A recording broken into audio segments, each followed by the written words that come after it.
रावणाचा संवाद करत असताना गायकरी विनयकरी याला मी विनंती करतो, सर्वांनी आपण शिवसेनेच्या पाठीशी राहायचं आहे.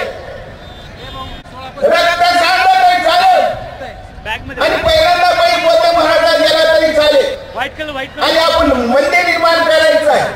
आपण यांना किती दिवस मतदान करायचं आहे. मी त्यांच्या सोबत आहे शिवसेना नेते युवासेना प्रमुख आदित्यजी ठाकरे, त्याचबरोबर संत महंत हे या व्यासपीठाच्या उजव्या बाजूला बसलेले आहेत. त्यांना नमस्कार करण्यासाठी पक्षप्रमुख आदरणीय उद्धव साहेब ठाकरे आणि शिवसेना नेते युवासेना प्रमुख आदित्यजी ठाकरे हे जात आहेत. रश्मीताई ठाकरे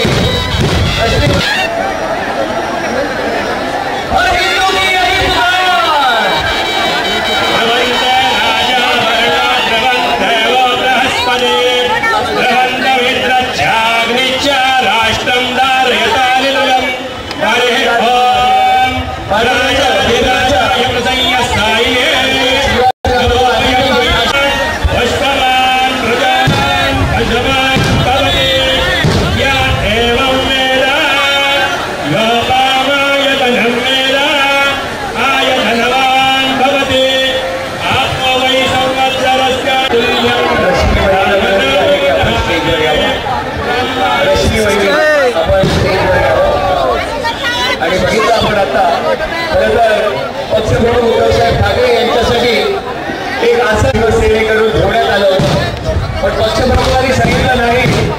सर्वांप्रमाणेच मी स्थान ग्रहण करीन, असे हे सर्वांमध्ये असणारे, सर्वांचा आदर करणारे, माणसाप्रमाणे प्रेम करणारे हे सुसंस्कृत नेतृत्व शिवसेना पक्षप्रमुख आदरणीय उद्धवसाहेब ठाकरे. मी रश्मी वहिनीला विनंती करतो, आपण हे स्थानापन्न व्हावं.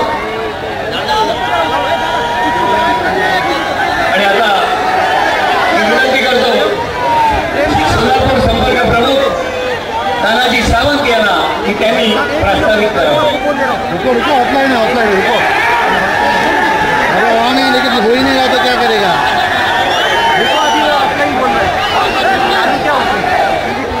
तुमच्या वतीने स्वागत करण्यात येत आहे.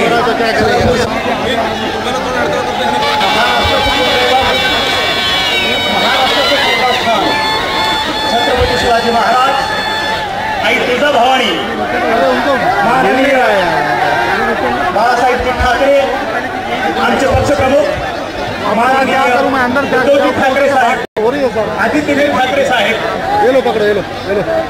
इथं जमलेले आमच्या पक्षाचे सर्व सन्मान आणि या भारताच्या दक्षिण काशीमध्ये हजर असलेला, उपस्थित असलेला माझा सर्व शिवसैनिक त्यांना मानाचा मुद्रा. मित्रांनो, आपल्याला माहित आहे की उद्धव साहेब पहिल्यांदा अयोध्येला शरणीने जाऊन त्या ठिकाणी संबंध हिंदुस्थानातील हिंदूंना संबोधित करण्याचं काम त्या ठिकाणी करण्यात आलं. आणि ह्या अयोध्येच्या मुद्द्यावरती उद्धव साहेबांनी नंतर जी संधी आम्हाला या ठिकाणी दिली, दक्षिणेची अयोध्या श्रद्धास्थान, महाराष्ट्राचं श्रद्धास्थान, आणि ह्या ठिकाणी आम्हाला संधी दिली त्याबद्दल मी माझे पक्षप्रमुख यांचं आभार मानतो. आणि ह्याचा प्रश्नच येत नाही. आणि पेरणी असल्यामुळं शेतकऱ्यांना कुठलंही साधन राहिलेलं नाही.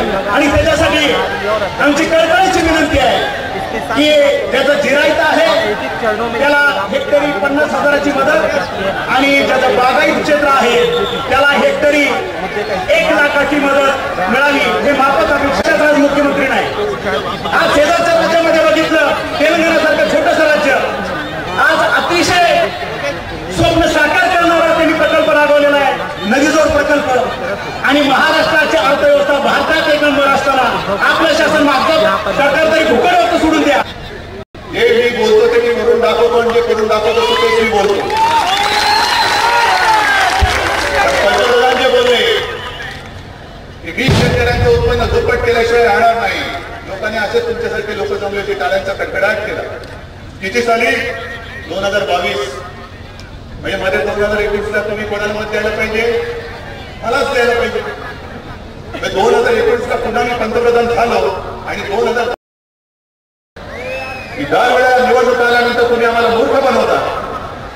30 वर्ष होत आली, आज तुम्ही सांगता की न्यायालयामध्ये हा मुद्दा आहे. 30 वर्षापूर्वी ज्या वेळेला तिकडे बाबरी होती त्यावेळी तुमच्या डोक्यात अक्कल नव्हती की हा मुद्दा कोर्टामध्ये जाईल म्हणून. तमाम देशात इकडे महाराष्ट्रातले माझी माता भगिनी जमलेले आहेत, तसे संपूर्ण देशाने हिंदू तुम्ही अयोध्येत बोलवले. त्यांच्याकडनं बाबरी पाडून घेतली. पाडून घेतल्यानंतर खून खराब झाला, बॉम्बस्फोट झाले. कोर्टाच्या केसेस आज सुद्धा चालू आहेत, त्या सुद्धा तयार नाही आहे. सोहराबुद्दीनच्या हत्येचा कट रचणारे आणि ते सगळे निर्णय सुटले, पण बाबरी पाडण्याच्या केसेस आज सुद्धा कोर्टामध्ये चालू आहेत. आज सुद्धा कोर्टात त्यांना समन्स आहे.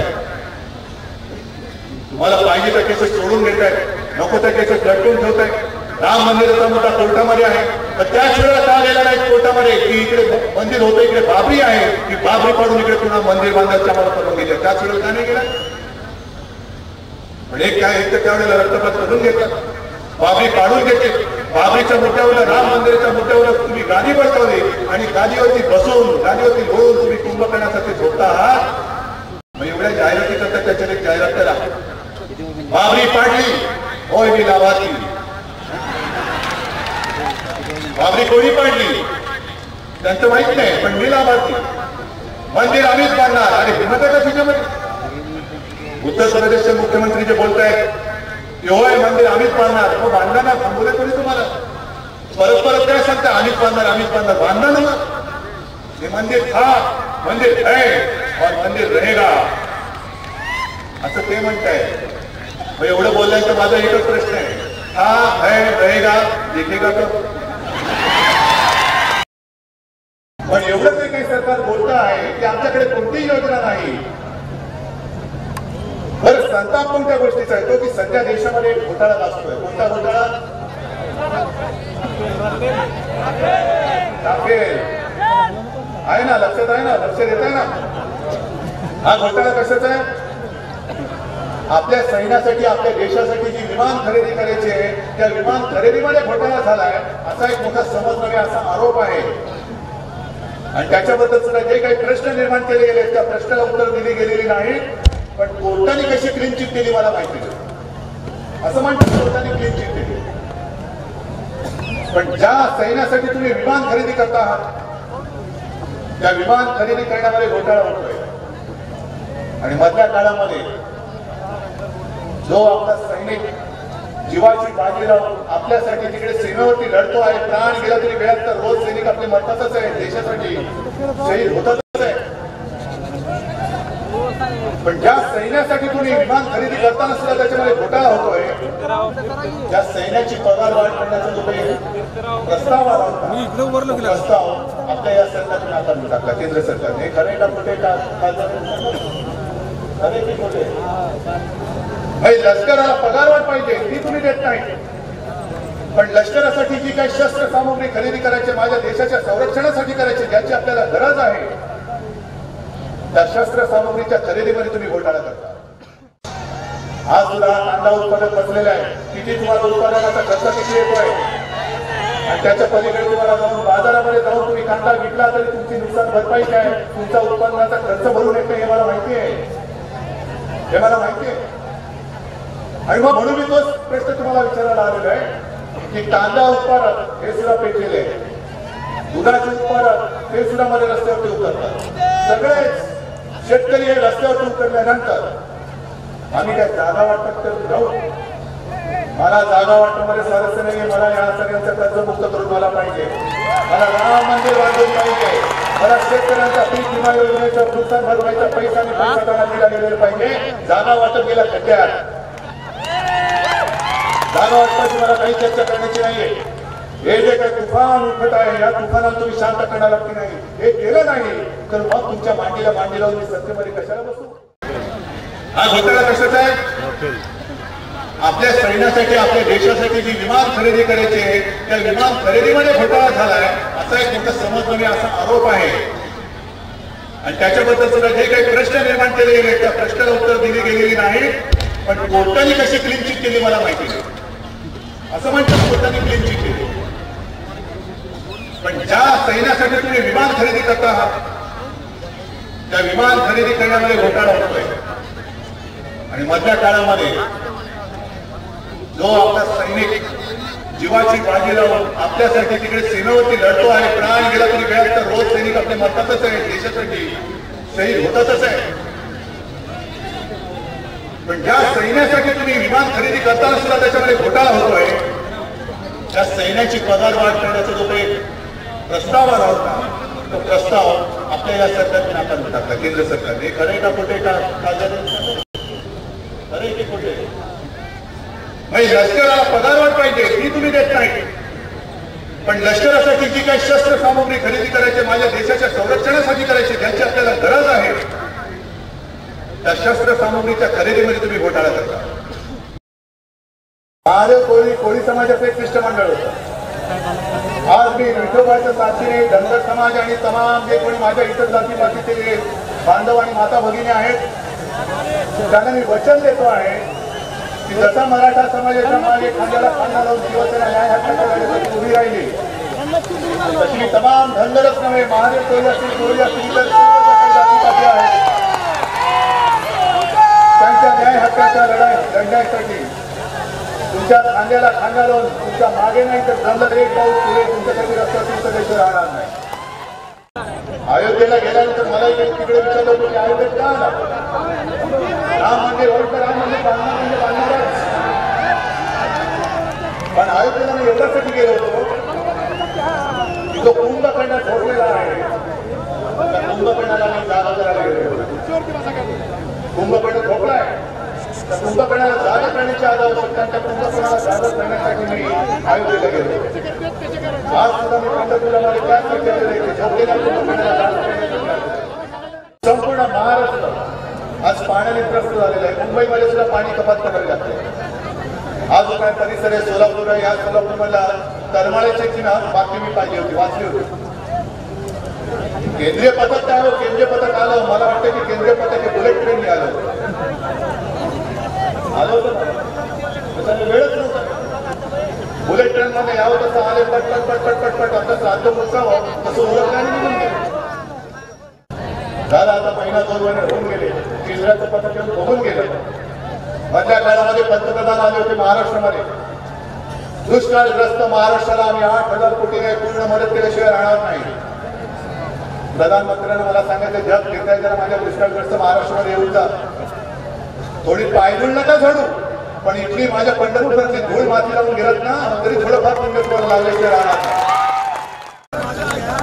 हिंदू पेटलेला आहे, राम मंदिराचा मुद्दा आहे. अनेक जणांनी मला पण महाराष्ट्रामध्ये दुष्काळ आहे, महाराष्ट्राला दुष्काळी बघतो आहे. 2 महिन्यापूर्वी मी ज्यावेळेला दुष्काळग्रस्त भागामध्ये जाणार आहे, जानेवारीमध्ये मी संपूर्ण दुष्काळग्रस्त महाराष्ट्र येतो, तुमच्या सगळ्यांच्या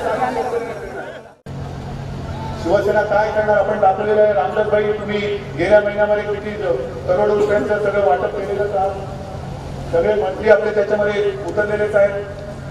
पण जानेवारीपासून मी स्वतः या दुष्काळग्रस्त भागात येणार आहे. आणि एवढंच नाही, गोवंश हत्याबंदी जी काही आज सरकारने केलेली आहे, गोवंश तडफडून मरली की काय अशी परिस्थिती, चारा नाही, पाणी नाही. त्या गोवंशावरनं अनेक राज्यांमध्ये हिंसाचार होतोय, खून खराब होत आहे. पण इकडे गाई आणि गुरं तडफडून प्राण सोडतात की काय अशी परिस्थिती आहे. गोधन जे आहे त्या गोधनाला सुद्धा शिवसेनेच्या वतीने यथाशक्ती जे काही करता येईल पशु खाद्य दिल्याशिवाय स्वस्त भेटतात. आणि माता भगिनी आणि बांधव, राम मंदिराचा मुद्दा सुद्धा सोडणार नाही, सुटू देणार नाही. आणि मी भाजपला एवढंच सांगतोय की ठीक आहे, आजच्या दिनाचा तुम्हाला चला माफ किया, 15 लाख माफ किए, पण आमच्या देवादिकांच्या नावाने जर जुमला कराल तर तुम्हाला माफ नवे ठोकून काढल्याशिवाय राहणार. तर निवडणूक कधी होऊ द्या, निवडणुका दोन्ही एकत्र घ्या, 100 एकत्र घ्या.